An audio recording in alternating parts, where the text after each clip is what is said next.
প্রিয় ছাত্রছাত্রীরা, আজকের আমাদের আলোচ্য বিষয় ক্লাস 10 দশম শ্রেণীর ভৌত বিজ্ঞান পর্যায় সারণী এবং পর্যায়বৃত্ত ধর্ম, periodic table and periodicity full chapter কিন্তু আমরা আলোচনা করছি।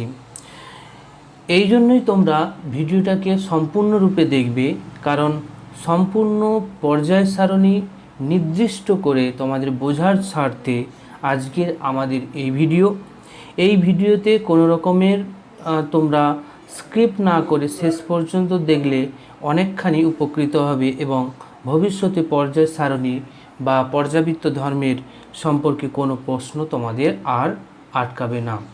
ঠিক আছে, তো প্রথমেই আমরা শুরু করছি।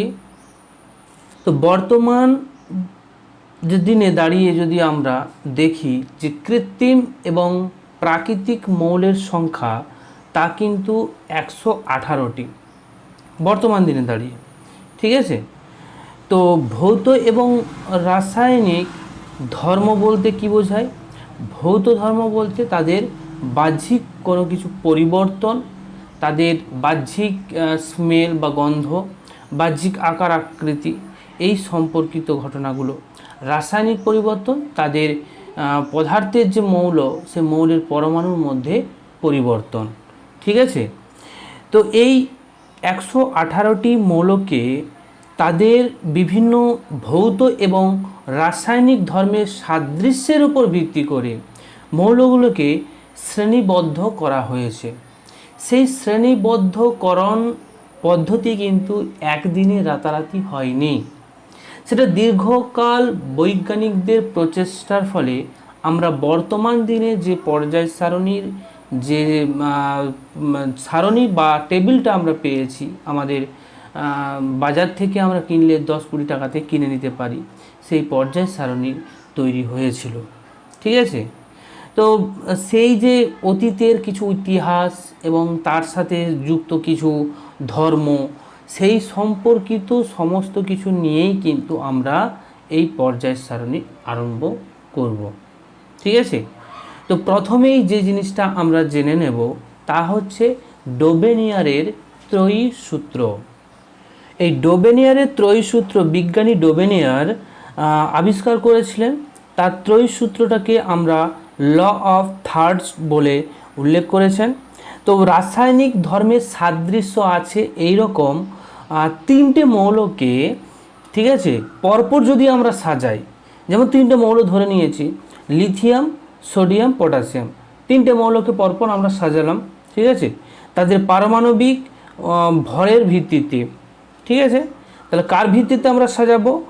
মৌলগুলোর পারমাণবিক ভরের ভিত্তিতে প্রথম থেকে 3টে বা যে কোনো জায়গা থেকে পরপর অবস্থিত 3টে মৌলকে যদি আমরা পরপর সাজাই তাদের পারমাণবিক ভরের ক্রম অনুসারে, তাহলে আমরা দেখব যে প্রথম মৌল এবং তৃতীয় যে মৌল, এর দুজনের যে ভর সংখ্যা, সেই ভর সংখ্যা থেকে কিন্তু আমরা এই 3 নাম্বার মৌলের, এই যে দ্বিতীয় যে নাম্বার মৌল, তার কিন্তু আমরা পারমাণবিক ভর নির্ণয় করতে পারি। কিভাবে করতে পারি?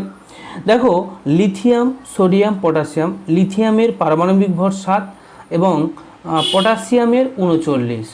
তাহলে যদি আমরা এই লিথিয়ামের পারমাণবিক ভর সংখ্যা এবং পটাশিয়ামের পারমাণবিক ভর সংখ্যাকে নিয়ে যদি আমরা গড় করি, তাহলেই কিন্তু আমরা এই যে সোডিয়ামের ভর সংখ্যা পেয়ে যাব। ঠিক আছে, যদি আমরা এখান থেকে করি তাহলে এটা আমরা পেয়ে যাচ্ছি 23। ঠিক আছে, তাহলে এখানে আমাদের কত হবে? 23। আরও একবার বলছি, ডোবেনিয়ারের ত্রয়ী সূত্রটা কি? রাসায়নিক ধর্মের সাদৃশ্য আছে এরকম 3টি মৌলকে তাদের পারমাণবিক ভর এর সংখ্যার উপর নির্ভর করে পরপর যদি 3টে মৌল নিই, তাহলে প্রথম মৌল এবং তৃতীয় মৌল এই দুজনের ভর সংখ্যার যদি গড় নিই, তাহলে আমরা দ্বিতীয় মৌল, যে মাঝের মৌল, তার ভর সংখ্যা আমরা পেয়ে যাই। বোঝা গেল? এই হচ্ছে ডোবেনিয়ারের ত্রয়ী সূত্র। এরপর আমরা জানব নিউল্যান্ডের অষ্টক সূত্র। নিউল্যান্ডের অষ্টক সূত্রটা কি?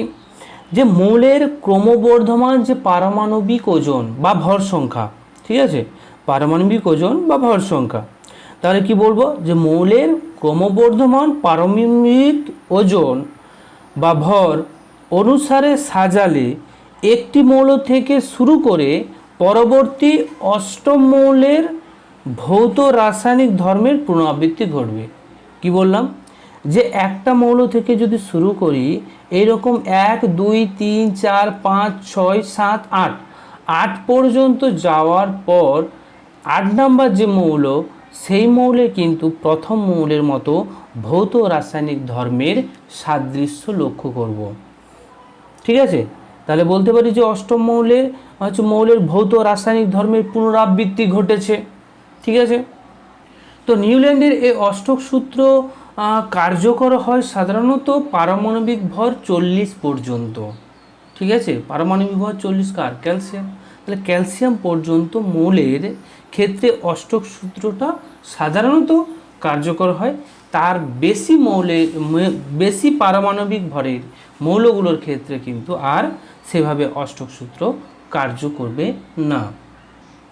এই অষ্টক সূত্রটাকে আমরা আরও ভালোভাবে বিশ্লেষণ করে আলোচনা যদি করি, তাহলে আমরা উদাহরণ নিয়ে নেব যে সিরিয়াল নাম্বার 1 নাম্বার মৌল এখানে আমরা রাখব, 2 number, 3 number, 4 number, 5 number, 6 number আর হচ্ছে 7 নাম্বার।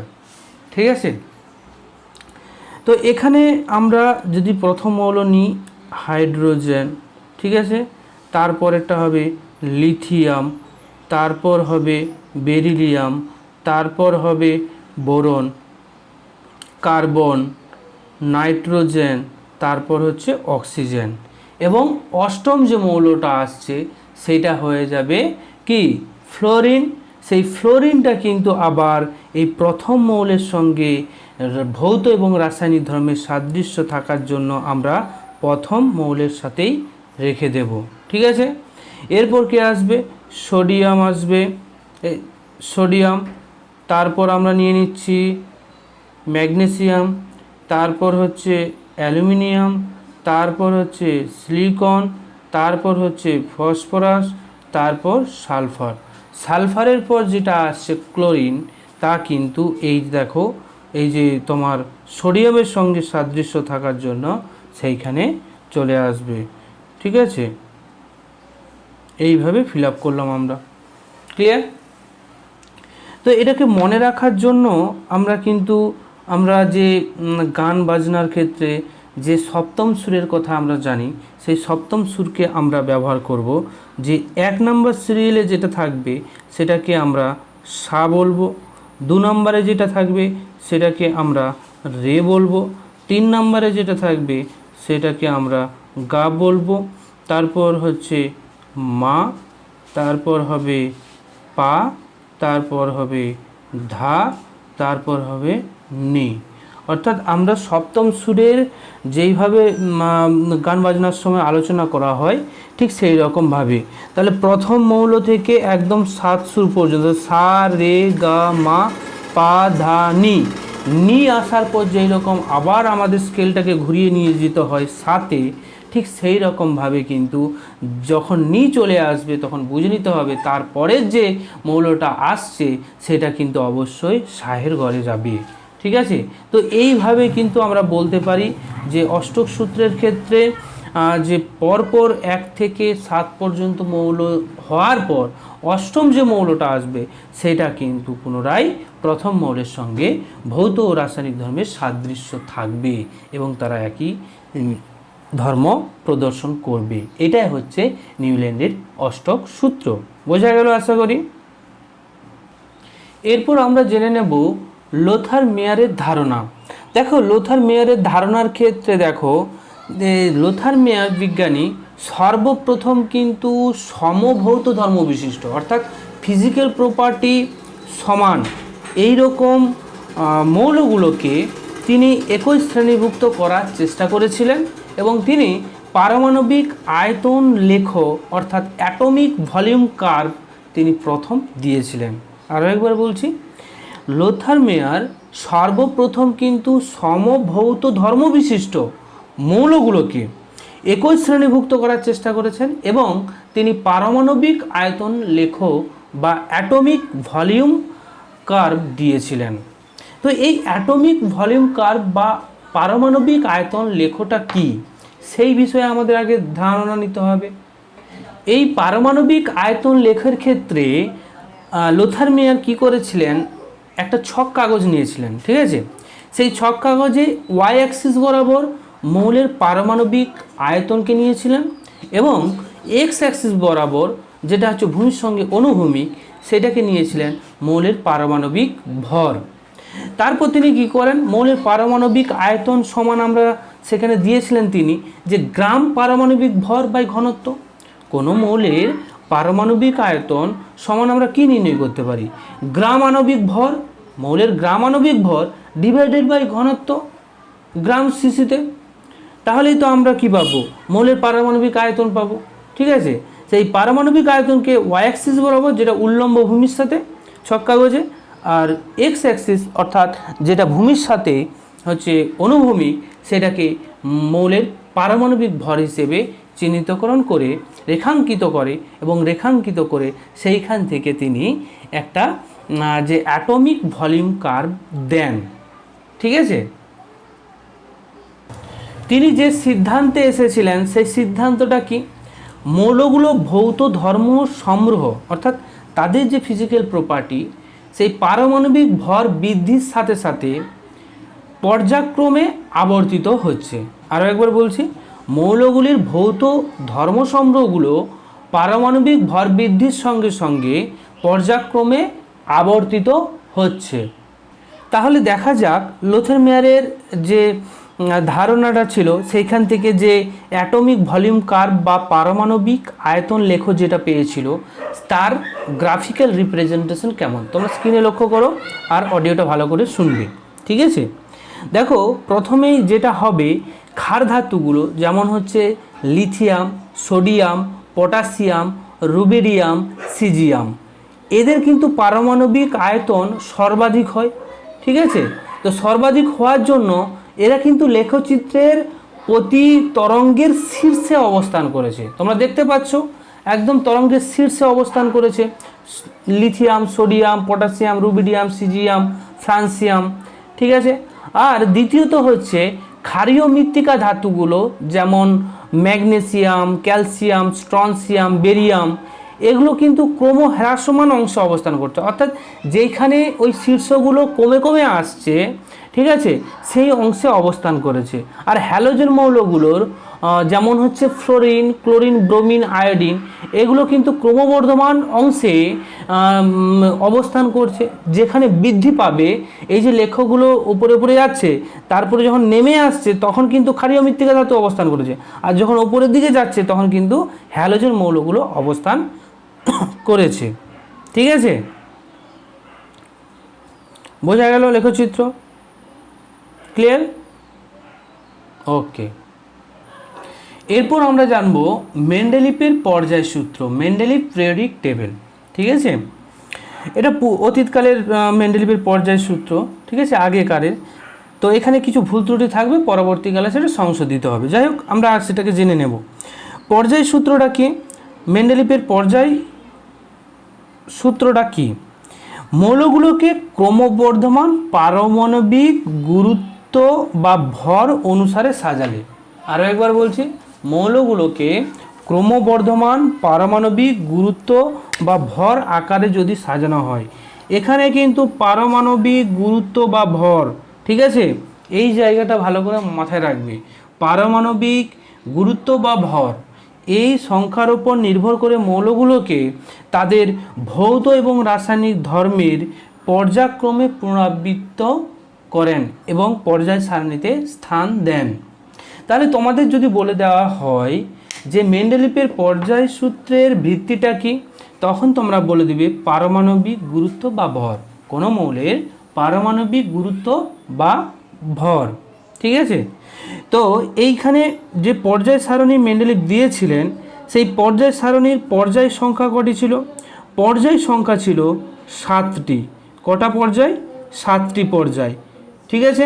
সাতটা পর্যায় বলতে কীরকম, যদি একটা আমরা সারণী দেখি এই রকম,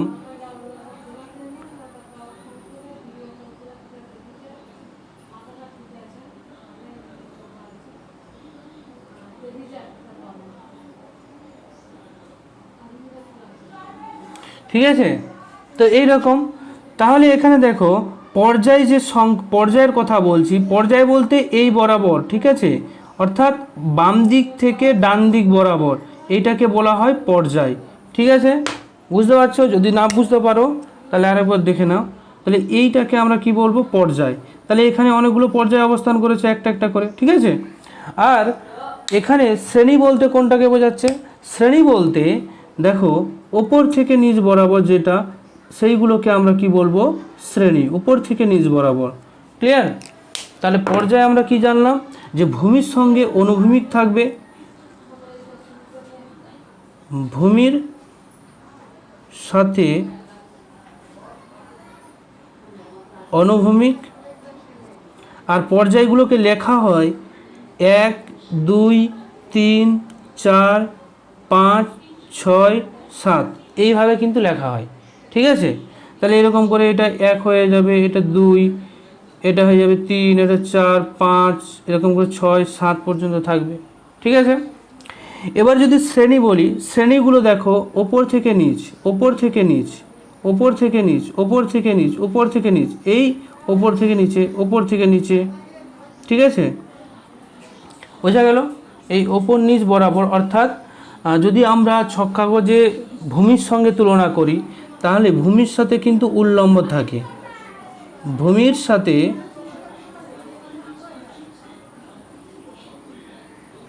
উল্লম্ব যে সমস্ত রেখাগুলো থাকবে তাকে আমরা শ্রেণী বলবো। ক্লিয়ার? তো এই শ্রেণীর সংখ্যা কটা? এই শ্রেণীর সংখ্যা প্রথম দিকে ছিল 8টি। প্রথম দিকে কটা ছিল? 8টি, যখন কিন্তু নোবেল গ্যাসের আবিষ্কার হয়নি। নোবেল গ্যাস আবিষ্কারের পর, নোবেল গ্যাস আবিষ্কারের পরে শ্রেণী সংখ্যা হয়ে দাঁড়ায়, শ্রেণী সংখ্যা হয়ে যায় কিন্তু তখন 9টি। কটি হয়? 9টি। তোমাদের এটা প্রশ্ন থাকতেই পারে যে প্রথমে মেন্ডেলিভের পর্যায় সূত্র অনুযায়ী কটি শ্রেণী ছিল? 8টি শ্রেণী ছিল, এবং যখন নোবেল গ্যাস আবিষ্কার হয়ে গেল তখন কটি হবে? তখন 9টি হবে, কারণ নোবেল গ্যাস আবিষ্কার করার পর তখন কিন্তু একটা শ্রেণী বেড়ে যায়। তো প্রথম যে শ্রেণীর সংখ্যা যদি এগুলো দেখি, যে শ্রেণীর সংখ্যা কিভাবে লিখবো? রোমান অক্ষরে লিখবো। 1, 2, 3, 4, 5, 6, 7, 8। ঠিক আছে, প্রথমে আমরা 8 পর্যন্ত লিখতাম, কিন্তু যখন নোবেল গ্যাস আবিষ্কার হয়ে গেল তখন কিন্তু একটা শ্রেণী বেড়ে গেল, সেটা হচ্ছে 0 শ্রেণী। ঠিক আছে, মনে থাকবে তো? প্রত্যেকটা থেকে কিন্তু কোশ্চেন থাকে। ক্লিয়ার? এরপর আসছি উপশ্রেণী। উপশ্রেণী জিনিসটা কি?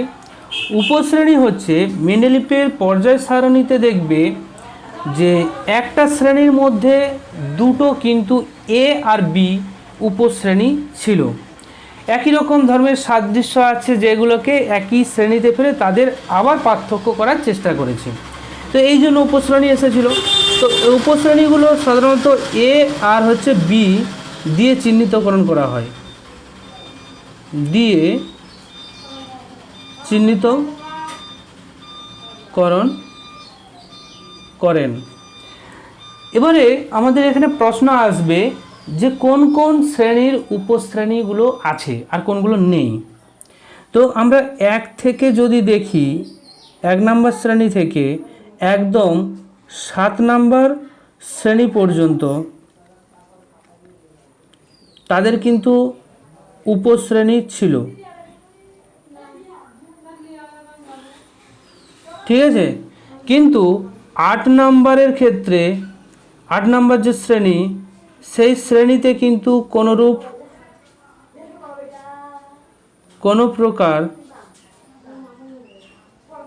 প্রকার উপশ্রেণী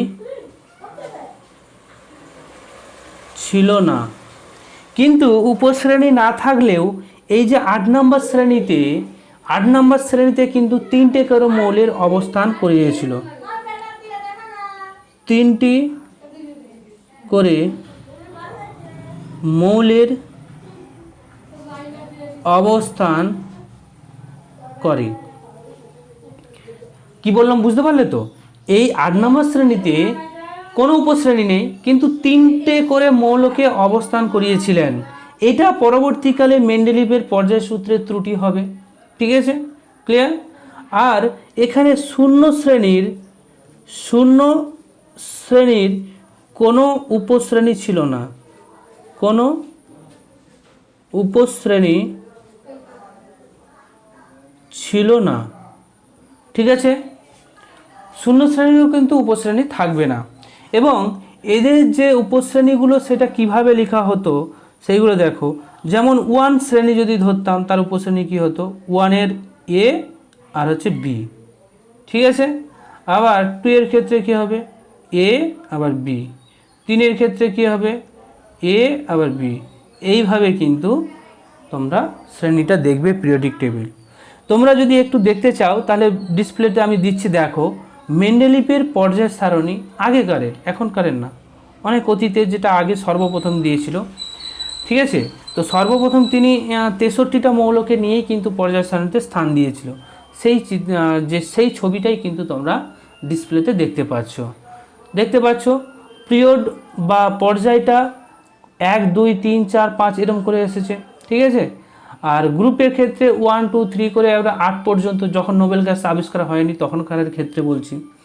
তো 1-এর এ বি আছে, 2-এর এ বি আছে উপশ্রেণী, 3-এর ক্ষেত্রে এ বি উপশ্রেণী, 4-এর ক্ষেত্রেও এ বি উপশ্রেণী, 5-এর ক্ষেত্রেও এ বি উপশ্রেণী, 6-এর ক্ষেত্রেও এ বি উপশ্রেণী, 7-এর ক্ষেত্রেও এ বি উপশ্রেণী। কিন্তু 8-এর ক্ষেত্রে দেখো তোমরা 3টে করে মৌলকে অবস্থান করেছে, যেমন আয়রন, কোবাল্ট, নিকেল।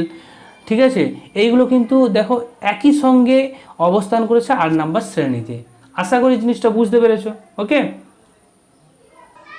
আধুনিক পর্যায় সারণী আমাদের জানার আগে, বা মডার্ন পিরিয়ডিক টেবিল জানার আগে আমাদের যে বিষয়টাকে খুব গুরুত্ব সহকারে আলোচনা করতে হবে তা হচ্ছে মোজলের ধারণা।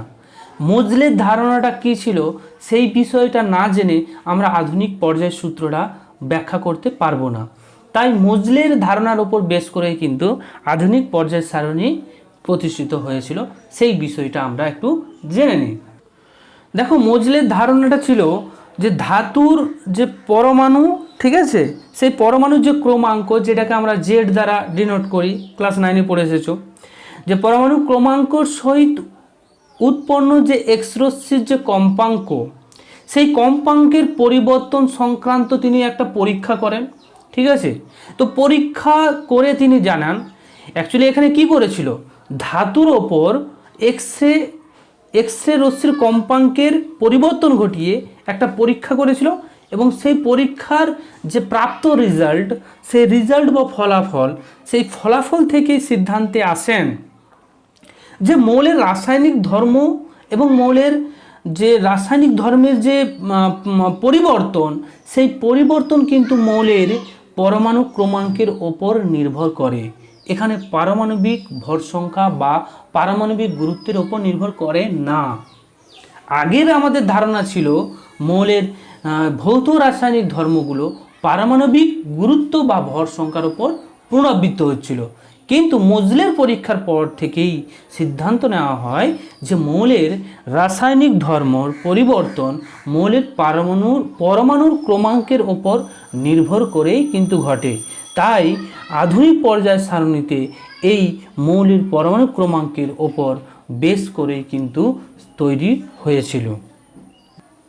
এরপর দেখো আধুনিক পর্যায় সূত্র। তাহলে আধুনিক পর্যায় সূত্রটা কি হবে?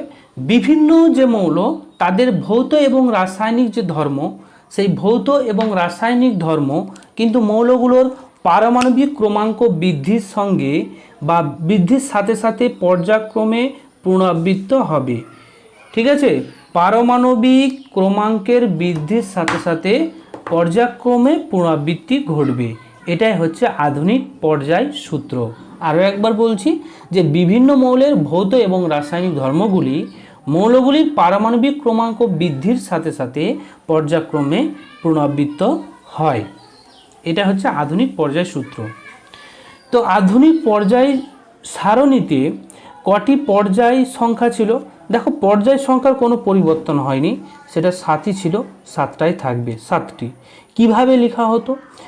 1 2 সংখ্যা দিয়ে, 2 3 নিউমেরিক্যাল সংখ্যা, 4 5 6 7। ঠিক আছে, এবারে শ্রেণীর সংখ্যা কি হবে? শ্রেণীর সংখ্যা কিন্তু এখানে আইইউপ্যাক সুপারিশ অনুযায়ী 1900 তোমার হচ্ছে সম্ভবত 84 সালে প্রকাশিত হয় দীর্ঘ পর্যায় সারণী। সেখানে বলা হয় যে 1 থেকে 18টি বা 18 পর্যন্ত হচ্ছে তোমার শ্রেণী থাকবে। কিভাবে থাকবে?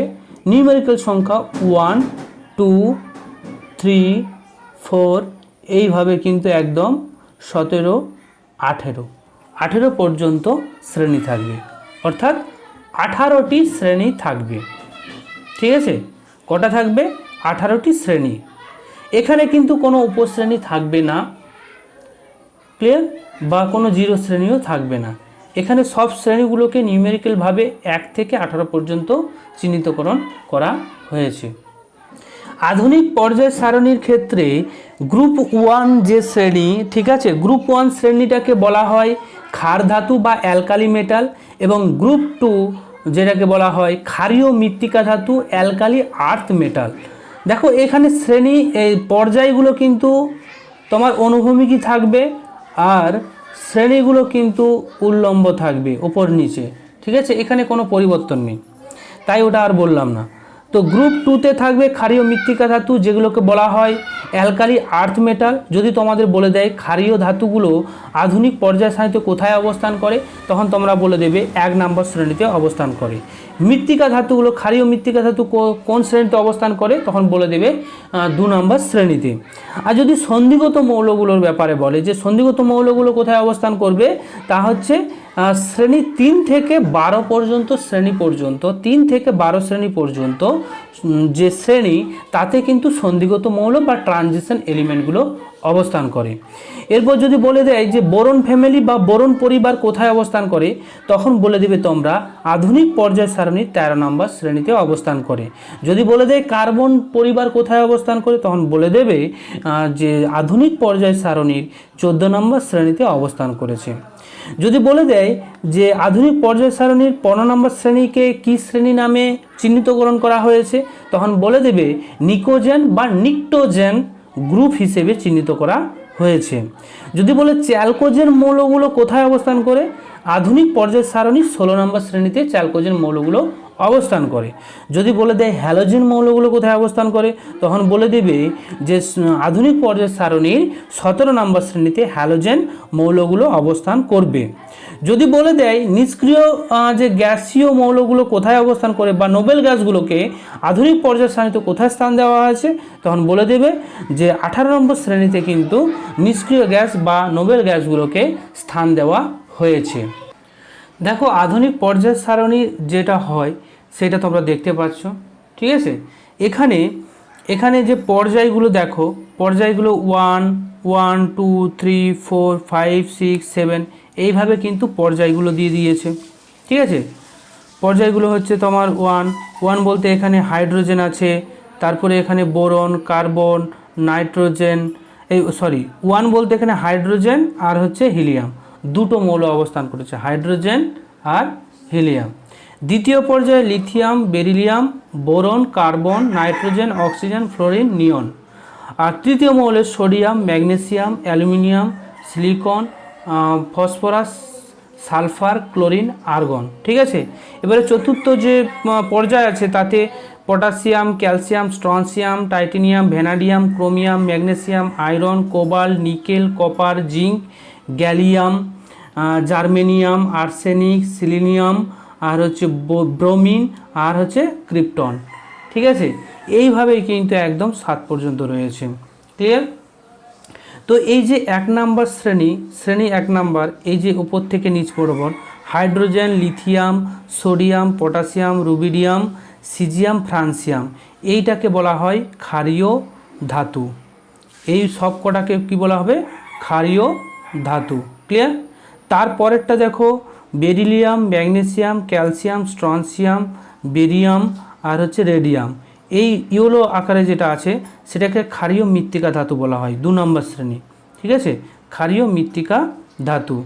তারপর দেখো এখানে 3, 4, 5, 6, 7, 8, 9, 10, 11, 12, এই 3 থেকে 12 এই পুরো অংশটা, ঠিক আছে, যেটা হচ্ছে হালকা হচ্ছে তোমার পিঙ্ক কালারের, একদম 3 থেকে 12 পর্যন্ত এই অংশটাকে বলা হয় সন্ধিগত মৌল। ঠিক আছে, সন্ধিগত মৌল। ক্লিয়ার? আর দেখো এখানে যে অংশটা দেখো একদম 13 থেকে 18 পর্যন্ত আছে, এই 13 থেকে 18 পর্যন্ত অংশটাকে পি ব্লক বলা হয়, আর 1, 2টাকে এস ব্লক, এই 1 আর 2কে এস ব্লক বলা হয়, আর এটাকে ট্রানজিশন মেটাল বলা হবে, আর 13 থেকে একদম 18 পি ব্লক বলা হয়। পি ব্লকের মধ্যে বোরন ফ্যামিলিতে আছে দেখো, boron, aluminium, gallium, indium, tellurium. ঠিক আছে, তারপর যদি কার্বন ফ্যামিলি দেখি, carbon, silicon, germanium, tin, lead. যদি নাইট্রোজেন ফ্যামিলি, নিক্টোজেন ফ্যামিলি বলি বা নাইট্রোজেন গ্রুপ কোথায় অবস্থান করে, এই নাইট্রোজেন, ফসফরাস, আর্সেনিক, এইভাবে যাবে। যদি অক্সিজেন ফ্যামিলি বলা হয় চ্যালকোজেন, অক্সিজেন, তারপরে সালফার, সেলেনিয়াম। যদি হ্যালোজেন মৌল বলা হয় তখন হচ্ছে ফ্লোরিন, ক্লোরিন, ব্রোমিন, আয়োডিন, অ্যাস্ট্রাটিন, এগুলো। আর যদি নোবেল গ্যাস বলা হয়, নোবেল গ্যাসগুলো 18 নম্বর শ্রেণীতে অবস্থান হচ্ছে হিলিয়াম, নিয়ন, আর্গন, ক্রিপ্টন, জেনন, রেডন, এইগুলো কিন্তু নোবেল গ্যাস। ঠিক আছে, এরপর দেখবে তোমরা নিচের দিকে আরও একটা দেখবে 2টো শ্রেণী আলাদা করে এখানে দেওয়া আছে। এই 2টো শ্রেণী কোথায়? ল্যান্থানাইট শ্রেণী আর অ্যাক্টিনাইট শ্রেণী। এটা কিন্তু 6 নাম্বার, দেখো 6 পর্যায়ের, 6 যে পর্যায়, 6-এর 3, ঠিক আছে, 6-এর 3, 6 নাম্বার পর্যায়, 3 নাম্বার শ্রেণী। এই যে লিথিয়াম আছে না, এই লিথিয়ামের স্থানে দেখো, এর দেখো 57 আছে, তো এর পারমাণবিক তোমার হচ্ছে ক্রমাঙ্ক 57, তারপরে কিন্তু তার পরেরটা কিন্তু 72 আছে। তাহলে এই অংশে অনেক 14টা এলিমেন্ট রয়ে যাচ্ছে। সেই 14টা এলিমেন্ট কিন্তু এই লিথিয়ামের যে ঘর, এই 6 নম্বর পর্যায়ে 3 নম্বর শ্রেণীতে, এইখানে কিন্তু এই 14টা মৌলের অবস্থান করেছে, একদম 58 থেকে 71 পর্যন্ত এই জায়গায় অবস্থান করবে। আবার ঠিক 7 নাম্বার পর্যায়ের 3 নম্বর শ্রেণী, অ্যাক্টিনিয়াম শ্রেণী বলা হয় এটাকে। দেখো এখানে 89 থেকে তারপরেরটা 104, তাহলে এখানে 14টা মৌল অবস্থান করেছে। একদম 90 থেকে দেখো 103 পর্যন্ত এই যে মৌলগুলো, এই মৌলগুলো অ্যাক্টিনিয়াম শ্রেণীতে অবস্থান করে এবং এই 7 নম্বর পর্যায়ে 3 নম্বর শ্রেণীতেই অবস্থান করবে। বোঝা গেল? তাই এখানে যদি আলাদা করে স্থান দিত তাহলে পিরিয়ডিক টেবিলটা অনেকটা দীর্ঘ হতো, তাই এটা আলাদা করে স্থান দিয়েছে। ওকে, বোঝা গেল আশা করি। এরপর আমরা জেনে নেব যে মৌলের পর্যায়ে অবস্থিত প্রথম মৌল এবং শেষ মৌল। ঠিক আছে, প্রথম আর শেষ মৌলটা কি এবং পর্যায়ের নামটা কি, সে আলাদা আলাদা পর্যায়ের কিন্তু নাম আছে, সেইগুলো আমরা জেনে নিই। তো প্রথমে যে পর্যায়, প্রথম পর্যায়ে 2টো মৌল সংখ্যা থাকবে, 2টি মাত্র। প্রথম যে মৌল সেটা হবে হাইড্রোজেন, আর শেষ মৌলটা হয়ে যাবে হিলিয়াম। ঠিক আছে, এখানে হবে 1 আর এর পারমাণবিক ক্রমাঙ্ক হবে 2।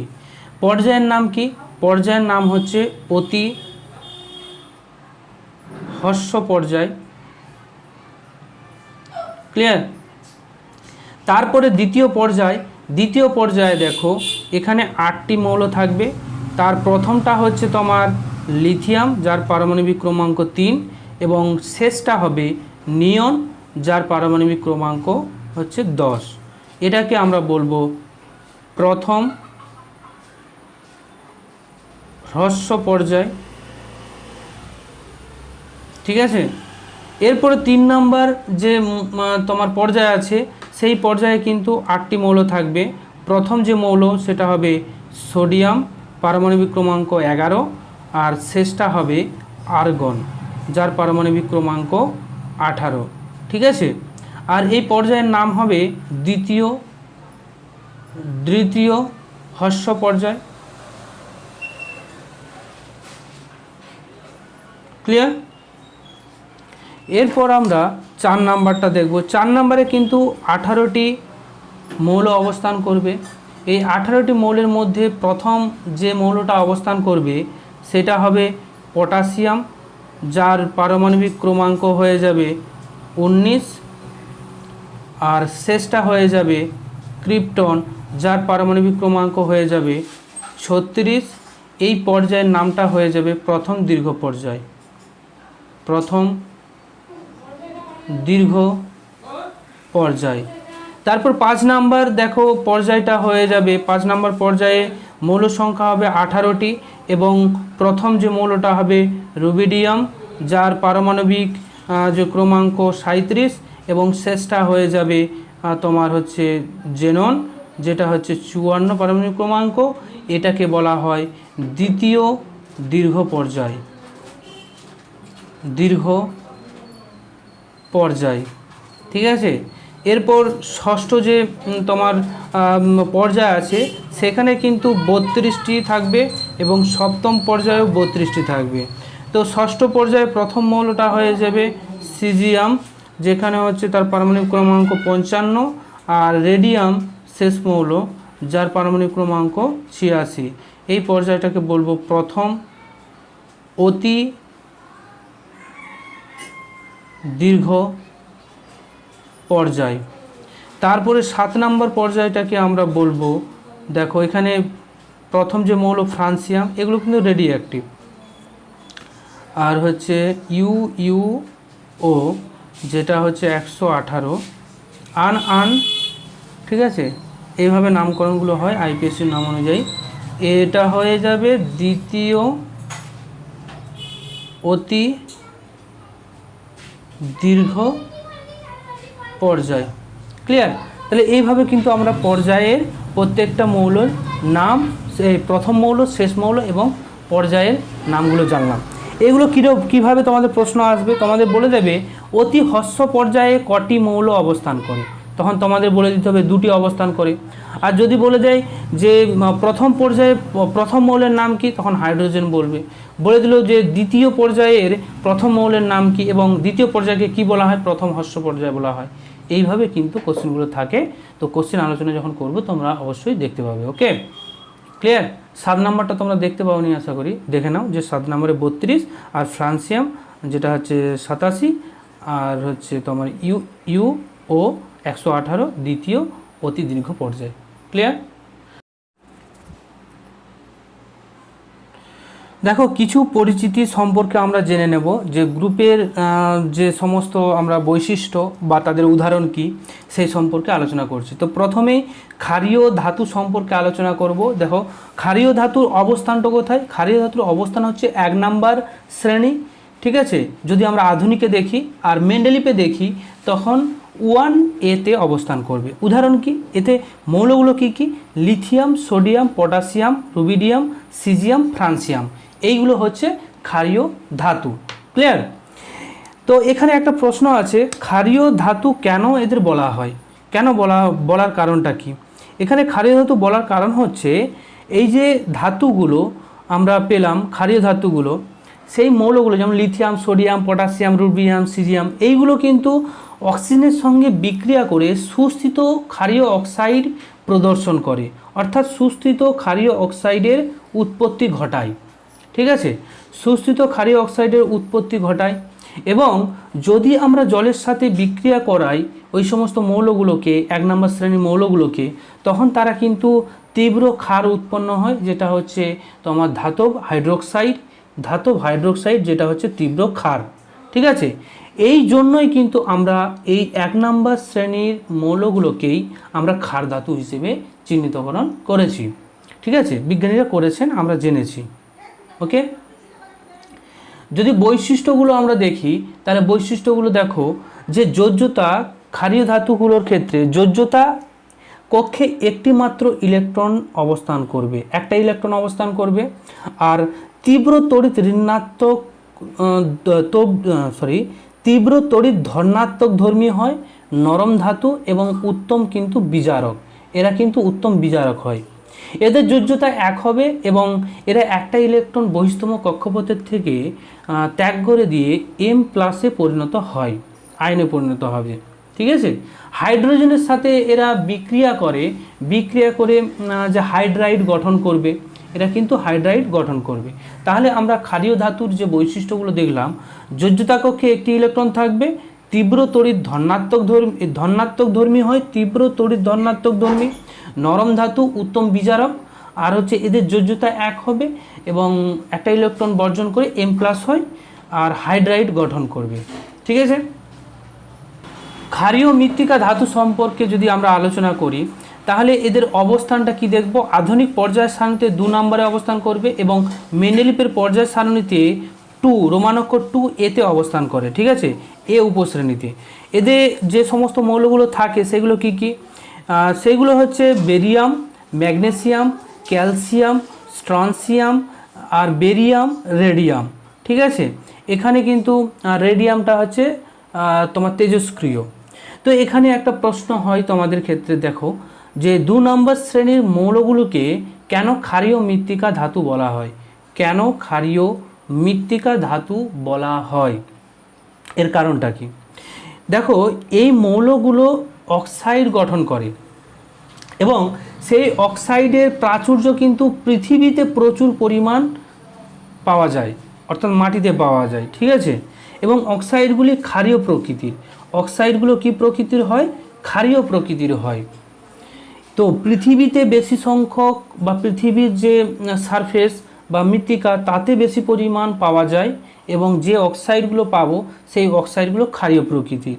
তাই এই মৌলগুলোকে আমরা ক্ষারীয় মৃত্তিকা ধাতু হিসেবে জানি। ঠিক আছে, তো এদের যদি বৈশিষ্ট্য বলা হয় যে বৈশিষ্ট্যগুলো কি কি কি কি হতে পারে এদের বৈশিষ্ট্য। 1 নম্বর, যোজ্যতা কক্ষে 2টি ইলেকট্রন থাকবে।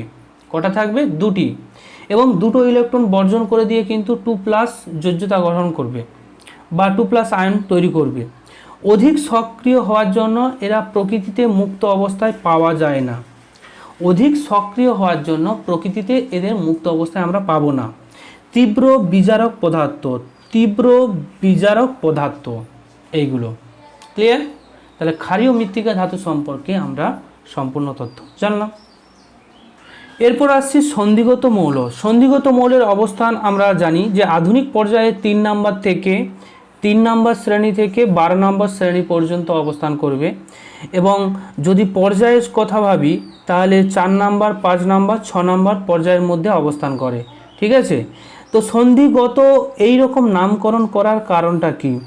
এই রকম নামকরণ করার কারণ হচ্ছে যে মৌলগুলোর ইলেকট্রন বিন্যাসগত বিশেষ একটা বৈশিষ্ট্য আছে। ঠিক আছে, তো বিশেষ বৈশিষ্ট্য থাকার জন্য এরা S ব্লক এলিমেন্ট আর P ব্লক এলিমেন্ট অর্থাৎ বাম পক্ষ আর ডান পক্ষ অর্থাৎ পিরিয়ডিক টেবিলের বাম দিক আর ডান দিকের মধ্যে একটা সেতু বন্ধন করে বা সন্ধি ঘটায়।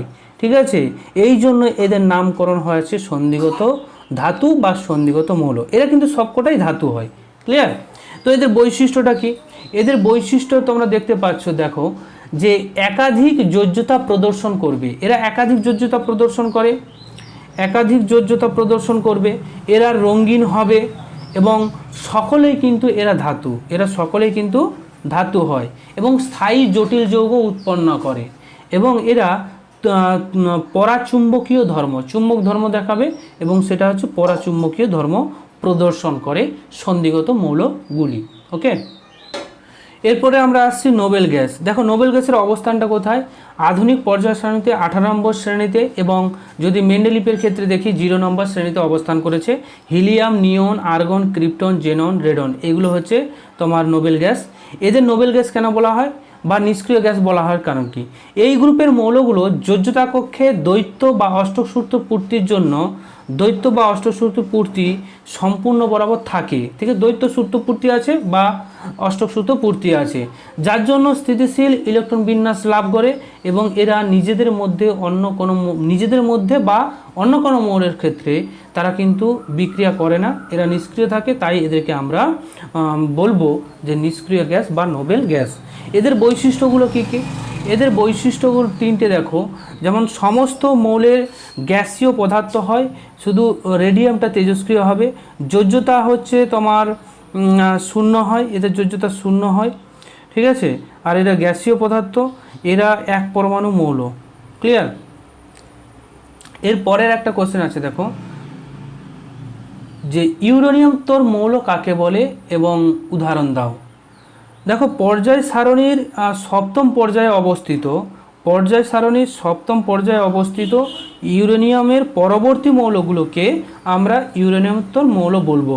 যেমন নেপচুন, যার পারমাণবিক ক্রমাঙ্ক 93, প্লুটোনিয়াম, যার পারমাণবিক ক্রমাঙ্ক 94, এদেরকে আমরা বলি ইউরেনিয়ামোত্তর মৌল। ক্লিয়ার? তো আজকের ভিডিও এই পর্যন্তই। আমরা সেকেন্ড যে ভিডিও আসবে তাতে সেকেন্ড পার্ট, তাতে আমরা পর্যায় সারণী, পর্যাবৃত্ত ধর্ম সম্পর্কে আলোচনা করব। ঠিক আছে? Thank you.